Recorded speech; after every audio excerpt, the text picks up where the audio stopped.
بات ہے کہ جی آپ ہمارے پاس اکثر مجھے غصہ اس بات پہ آتا ہے کہ آج بھی غصہ اس بات پہ آیا ہے، ایک بندہ جو ہے وہ فون کر کے مجھے کہہ رہا ہے کہ بھائی آپ ایسا پلاٹ مجھے دلا دیں جو بندہ جو ہے نا بہت مجبور ہو۔ اللہ معاف کرے، سوچ ہمارے لوگوں کی کیا ہے کہ بندہ جو ہے نا مجبور ہو، مجھے وہ پلاٹ دلا دیں جو بندہ بڑا مجبوری میں بیچ رہا ہو، 15 لاکھ کی چیز مجھے 12 لاکھ میں دلا دیں۔ وہ بھائی آپ اللہ سے ڈرو، مجھے بھی ڈرنا چاہیے، اور میں بہت ڈرتا ہوں اس بات سے کہ کسی کی مجبوری سے فائدہ اٹھا کے پھر میں کیا، اللہ مجھے مجبور نہیں کر سکتا کیا؟ میں کیا اللہ سے کوئی سرٹیفکیٹ لے کے آیا ہوں کہ میں مجبور نہیں ہوں گا؟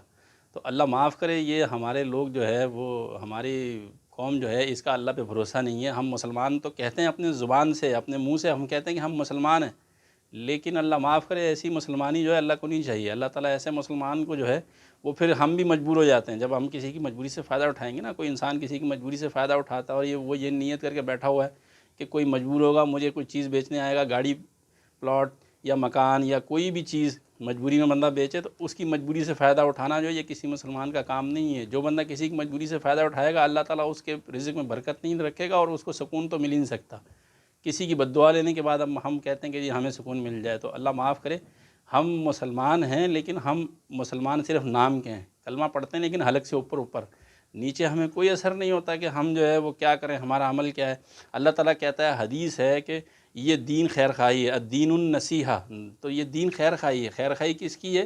اللہ تعالیٰ نے یہ خیر خواہی ہمارے ساتھ کی کہ ہمیں یہ دین دیا، ہمیں مسلمان بنایا، حضور صلی اللہ علیہ وآلہ وسلم کا ہمیں امتی بنایا۔ خیر خواہی اللہ تعالیٰ نے ہمارے ساتھ کی، اور ہم سے بھی اللہ تعالیٰ نے یہی حکم ہمیں دیا کہ ہم اپنے مسلمان بھائی کی خیر خواہی کریں، اس کی مدد کریں، اس کو اچھا مشورہ دیں۔ اگر وہ بیچارہ مجبور ہے، پھنسا ہوا ہے، تو اس کی خیر خواہی یہ ہے کہ اس کے ساتھ ہم تعاون کریں۔ اس کی چیز اگر وہ مجبوری میں بیچ رہا ہے، چلیں آپ اپنا مناسب جو نفع ہے وہ رکھیں۔ اگر آپ 15 لاکھ کی چیز ہے تو آپ اس میں جو آپ کا مناسب ہے 25-50 ہزار تو بہت ہے۔ یہ ایک مناسب منافع ہے کہ آپ دیکھ لیتے ہیں کہ ٹھیک ہے، اگر آپ کو پتہ ہے کہ یہ 15 لاکھ کی چیز میری بک رہی ہے تو 25-50 ہزار بہت ہے۔ اس سے بھی اگر آپ کا پیٹ نہیں بھرتا تو پھر جہنم کی آگ جو ہے نا وہ اور قبر کی مٹی انسان کا پیٹ بھرے گی۔ تو اللہ معاف کرے، ہم یہ خیر خواہی تو انسان بھول ہی گیا نا کہ خیر خواہی کیا چیز ہے، ہمارا دین ہمیں کیا حکم دیتا ہے۔ اور ہم جو ہے اگر ہم کسی چیز کوئی چیز اگر کسی کے ساتھ کوئی برائی کرتے ہیں تو وہ پلٹ کے گھوم کے ہمارے پاس آئے